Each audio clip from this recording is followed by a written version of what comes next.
Hello everyone, in this video we will be going to discuss about the topic healthcare preparedness in India.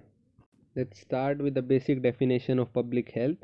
Public health is the science of protecting and improving the health of people and their communities.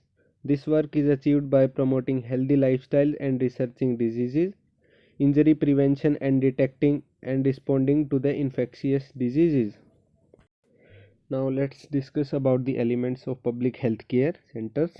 First one is education concerning prevailing health problems and methods of preventing and controlling them. The second one is promotion of food supply and proper nutrition. The next one is an adequate supply of safe water and basic sanitation. Maternal and child health care including family planning, immunization against major infectious diseases, prevention and control of local endemic diseases. Here are the principles behind public health centers. The first one is equitable distribution.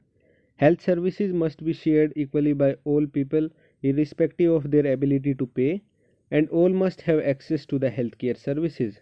The second one is community participation, that is involvement of the individual, family, communities in the promotion of their own health and welfare and not merely the government, is essential component of primary health care. There must be continuing effort to secure meaningful involvement of the community in the planning, implementation and the maintenance of health services.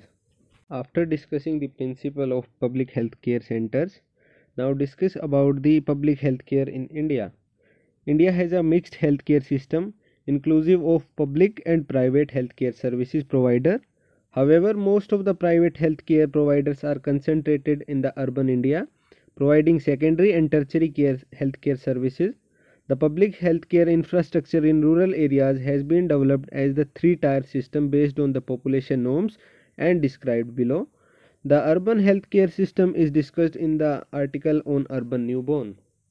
We do have a better healthcare services in our country, but there are few challenges which needs to be tackled to be a developed nation. The first one is lack of primary healthcare services. The existing public primary healthcare model in the country is limited in scope. Even where there is a well-functioning public healthcare centers, only services related to pregnancy care, limited child care and certain services related to the National Health Program are provided. The second challenge is low quality care. Low quality care is prevalent due to misdiagnosis, undertrained health professionals and the prescription of incorrect medicines. The third reason is inadequate funding. Expenditure on the public health funding has been consistently low in India. As per OECD report, India's total out of the pocket expenditure is around 3.6% of the total GDP, which needs to be improved. The fourth reason is corruption amongst healthcare professionals. They take more time off from the work than the amount they are allocated, with the majority of absence being for non-official reason. India's public healthcare system pays salary during absence, leading to the excessive personal days being paid for by the government. The fifth is overcrowding of the clinics. Clinics are overcrowded and understaffed without enough beds to support their patients. Statistics shows that the number of health professionals in India is less than the average number for the developing nation.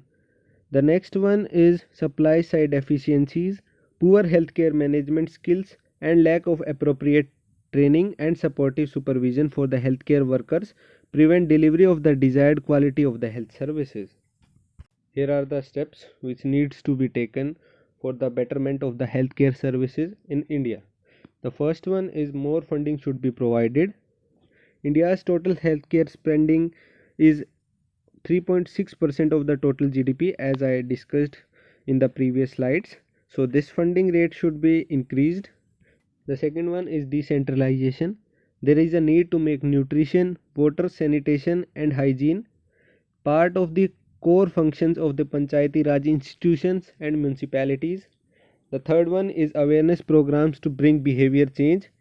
There is a need to ensure people eat right, sleep right, maintain good hygiene, exercise and adopt a healthy lifestyles that necessitates concentrated interventions at various levels of the system.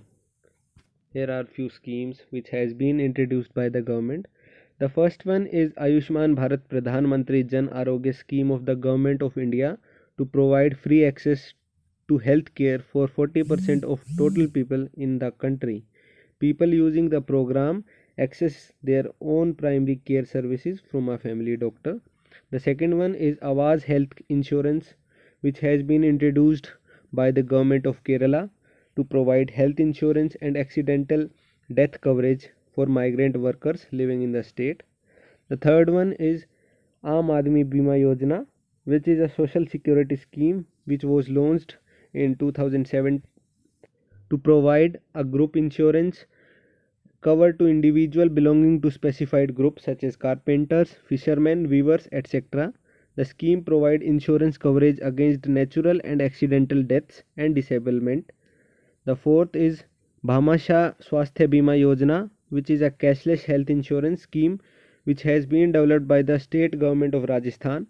Under this scheme, every eligible member is provided treatment benefits up to 30,000 for general illness and 3 lakh for critical diseases. The last is Central Government Health Scheme, which is a special healthcare scheme for the government employees. The concluding part of this discussion is that public health is a vital function that requires broad public concern and support in order to fulfill society's interest in assuring the condition in which people can be healthy.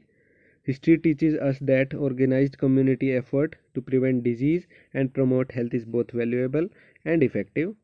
Also, government should take some steps and measures to improve our healthcare system of our country.